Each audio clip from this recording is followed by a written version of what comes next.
I was incredibly honored to meet the kind and extraordinary Dr. Howard Grossman. Howard has been on the front lines of the HIV AIDS epidemic from its very beginning in the early 1980s, utilizing his expertise and passion to not only fight the virus medically, but raise awareness through personal advocacy and education. Howard was born in Newark, New Jersey, to a close-knit and loving family. He grew up in West Orange, where his father was an accountant and a Navy veteran, and his mother ran her own custom handbag business. He has one younger brother and sister. When I asked Howard when he first recognized his queerness, he told me about seeing the Boys in the Band film that opened his awareness and confirmed his thoughts and feelings. I had been in play in New York, and it was, the original movie was around 1969, and I was like 15 years old. Scared the hell out of me. I was like, who are these people? They're really scary, and I think there was some sense in myself that I was gay, but it really scared me that this is what gay meant. It's actually very funny because I met Mark Crowley, the author, years later. He came to my practice, and we talked a long time about that, because I had seen another production of, this is before the Broadway show and the latest movie. There was a production done in a loft in New York in the early 2000s, where you were sitting around in this apartment, and everything happened right there. And and I sat there and went, wow, I know all these people. So, but back in the 60s, it really scared me a lot. So I went off to college, and in college, the first week I actually had a gay experience, and it was awful. I was totally freaked out, and didn't want to deal with it at all. Howard attended Haverford College, a small Quaker school in Philadelphia, where he studied political science and where he met and began a 3-year-long relationship with a woman from Texas.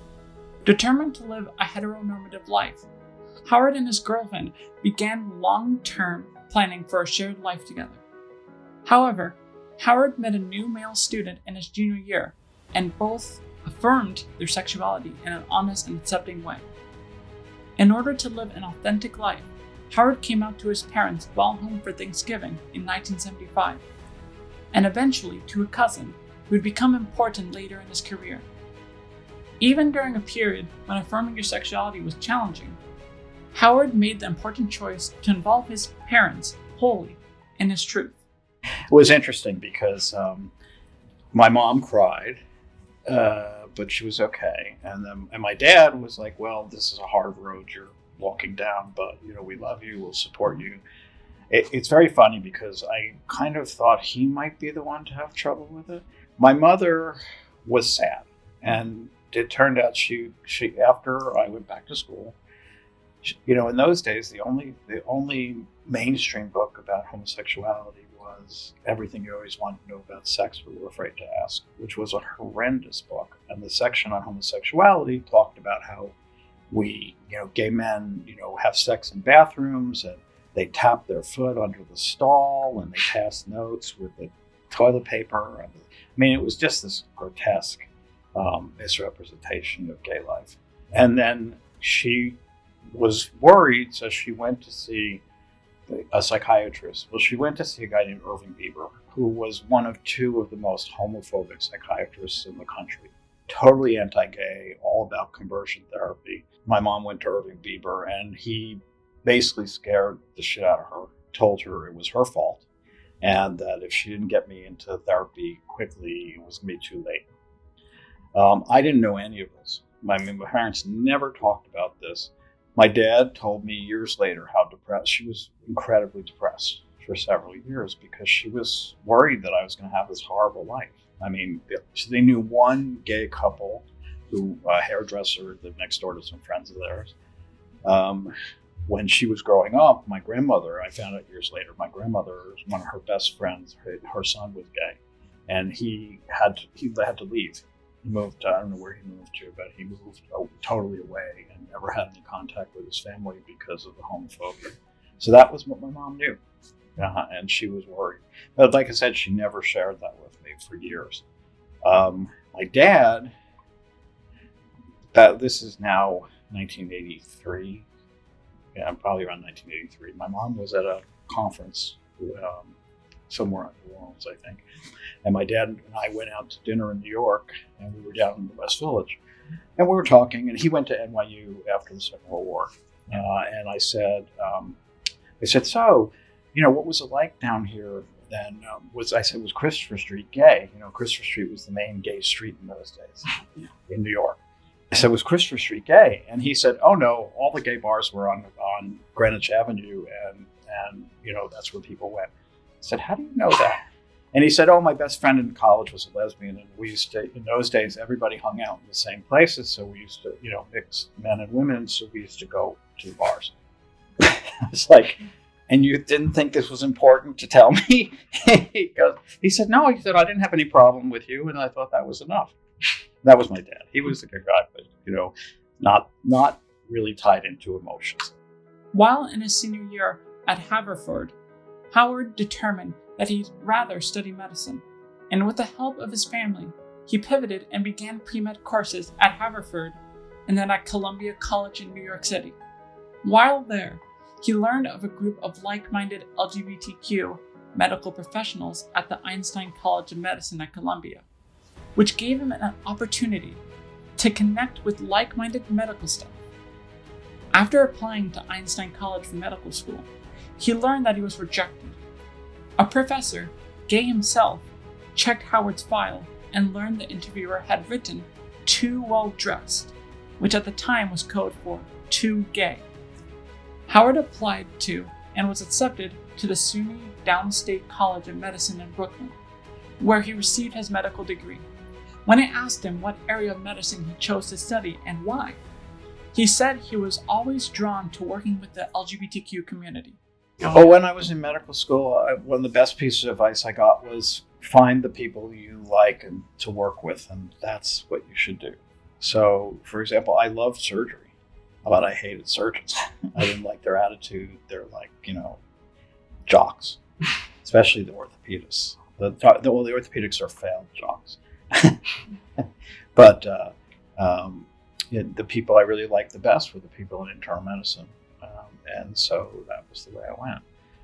I was going to do geriatrics. So, in the early 80s, before we were really aware of what was happening with HIV, the biggest problem seemed to be for the community was aging. And so I was going to be a gay geriatrician. I had done an elective in geriatrics at Mount Zion in San Francisco and loved it. I just thought it was incredible it was one of the early fields in medicine that really worked with a team, a social worker, nutritionist, doctor, nurses, everybody was put, physical therapists, all part of that team to evaluate somebody and find all the pieces of care they needed. And I thought that was fantastic.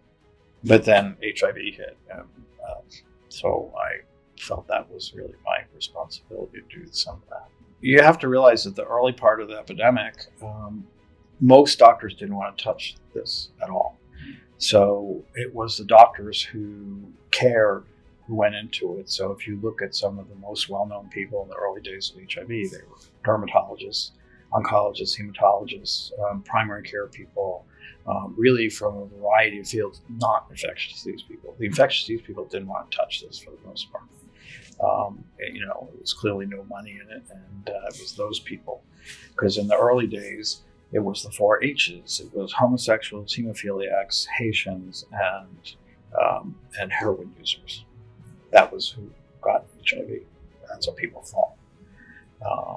That's the days. That was just after it was first called gay-related immunodeficiency, and so somehow your sexuality could cause immunodeficiency. But like I said, none of those. It was a hodgepodge of people who took care of people who were, had HIV. The hospital I was in, and when I started my internship, had 5% of all the AIDS cases reported in the world. I never saw a gay man for the first few years that I was working. All of our patients were intravenous drug users and people from the Caribbean, especially from Haiti, because the hospital is sitting in the middle of a huge Haitian population. So we had women early on when they were still arguing whether women could get HIV. And like I said, I didn't see any gay men for a couple of years into the epidemic. At the same time, Howard became an advocate and activist for the LGBTQ community, both in New York and San Francisco, at a time when silence was no longer an option and deadly. First, I think it's important to understand where the gay world was, or that the queer world was in those days. So one of the things when I was living in New York and I came out to my cousin, I asked him where do I meet people? I didn't even know where to meet people. So he sent me to two things: the Gay Academic Union, which turned out to be a post office box, and the National Gay Task Force. In those days, it was just the National Gay Task Force. So it's very interesting because they were at 14 Fifth Avenue, which was 5th Avenue, 14th Street, in this older building. And I went in very nervous, thinking I'm going to our big national organization. Right? And I walked down this long hallway that looked like it was out of one of those old detective movies with the glass doors and stuff, all dark behind them. And the end of the hall, there's National Gay, the NGTF, right? And I walked in. And so you have to understand that our biggest national organization was two executive directors, Jean O'Leary and Bruce Feller, who were both early activists. Jean from the radical lesbians and radical feminist lesbians, and Bruce from Gay Activist Alliance, and a secretary. And they had a national board, but that was our biggest organization, 3 people. And I sort of walked in and said, "Hi, I'd like to know more about what you do." And they said, "Oh, great, you need to come to volunteer night." So every Tuesday night was volunteer night, and people would stuff envelopes. And I'm an envelope stuffer from way back. Stuff envelopes and do all this stuff. The movement was primitive, to say the least, in those days. In 1979, my cousin Richie, same cousin, put up the money to found Gay Rights Advocates, which was one of the first public interest gay law firms based in San Francisco. Some of the most amazing people, like Matt Coles, who was until recently the head of the ACLU's Lesbian, Gay, and AIDS Project for years. And Matt's written basically all the gay rights laws in the country, the civil rights laws. And, these were the people I was hanging out with. The whole thing with HIV is that nobody knew at the beginning what it was and how bad it was going to be. It took years. It took several years. I asked Howard what was happening in medicine and politics at the beginning of the HIV AIDS crisis, and what it was like being in the center of a storm, administering to sick and dying patients and trying to keep them alive. At the beginning, most of us really weren't aware. It seemed to be happening to a small group of people who were very sexually active, used a lot of drugs, had tons of sex with each other. And so if you weren't part of that group, you really didn't see that it was going to be something that affected you. Of course, little by little, we saw more and more people. At the very beginning, we had no idea. For example, remember I told you we were dealing with a lot of intravenous drug users. Yeah. So IV drug users who use dirty works can get something called endocarditis. It's a bacterial infection that can affect the heart valves and cause heart failure and death and pneumonia and all kinds of other things. And we saw these horrible pneumonias, and they didn't respond to antibiotics. And we were sure that they had endocarditis. Looking back, they probably had pneumocystis and we were using the wrong drugs because we didn't know. So nobody knew what was going on. And then I remember, again, this is about 1983 now, so we're 2 years after the first articles. The GMHC did a presentation, a meeting at this big high school on the Upper East Side of New York. And I went with a friend, and Larry Kramer was there, and a doctor I later worked with, Ron Grossman, a relation. That was the first time I actually saw a person with advanced HIV. One of the people who was the founder of GMHC, I don't remember his name, got up and he was covered with Kaposi sarcoma lesions. I had never seen that. And he was emaciated, and he was fighting for his life. And he spoke, and but it freaked out everybody. There's hundreds of people in that auditorium, and it really, the impact was enormous of people suddenly getting that this was a real problem. But realize for the rest of the world, in 1985, they didn't develop this. They didn't discover the virus until 1984, and they right away said they were going to have a vaccine, which we still don't have. And it wasn't really until 1985 when Rock Hudson developed AIDS. He was a big movie star, that suddenly the world woke up to this epidemic.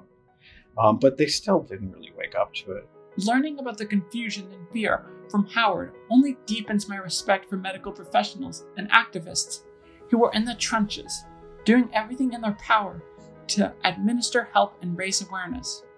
Howard compared the first years of the crisis to the chaos and confusion of a battle. It was like living in a war, and the bombs would go off on the side of you, and this group of friends would disappear. And a bomb would go off over there, and another group of friends would disappear. And nobody else knows what's going on. So we were living in this parallel dimension that while we were losing hundreds and thousands of people, most of the straight world just didn't get it, didn't know, really never realized. Even my parents, who were very involved in my life, told me years later in the 2000s I remember my dad said, I think they saw a movie, and they said, we never knew how bad it was for you. We never knew how bad it got. When 2 and 3 and 4 people were dying every week. I had 3 people die in a single day. Patients, friends, people I really cared about. And so we were in this war that people didn't realize was going on.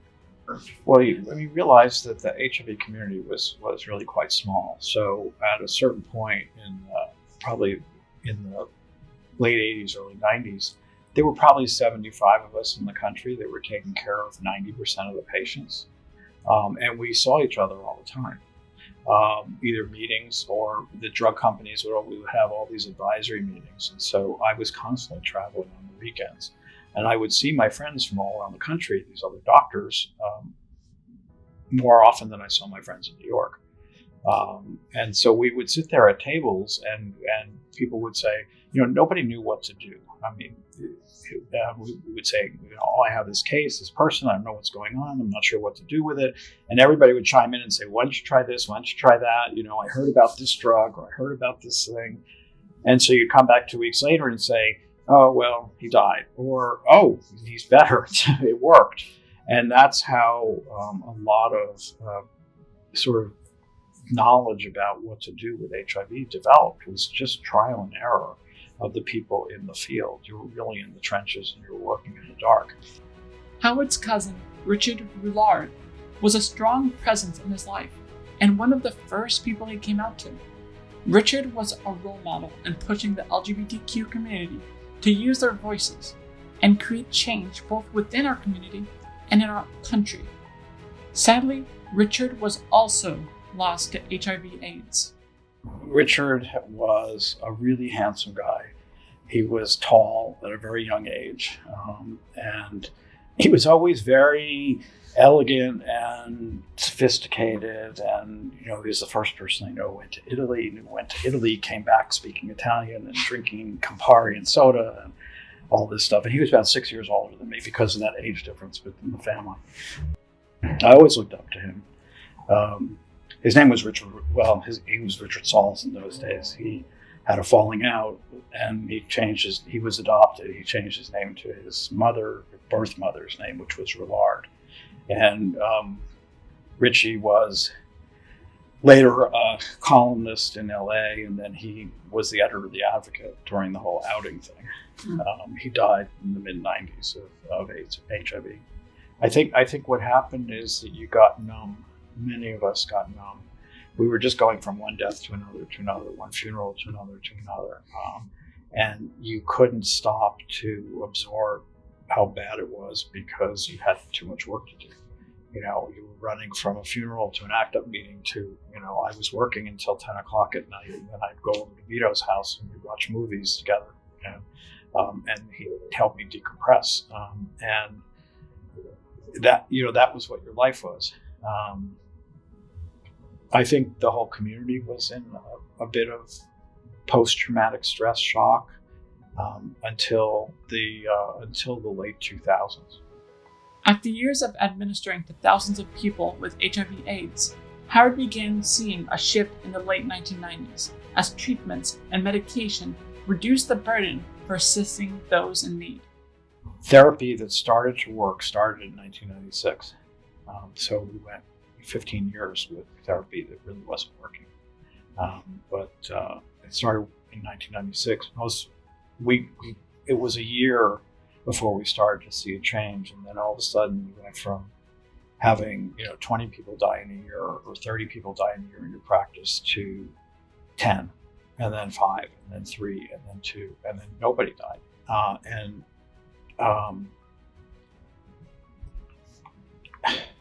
It took a long time for that to get through, to stop that running. And so around 2008, I remember thinking, 2007, 2008, people were starting to sort of come out of it. People were starting to talk about what had happened. I'm incredibly honored and humbled by Howard's lifelong work advocating for and healing the LGBTQ community, and for dedicating his life to all of us. I asked him what he thinks about the safe space Compass provides for so many in our community. I think it's so important. It's important to have a home to go to.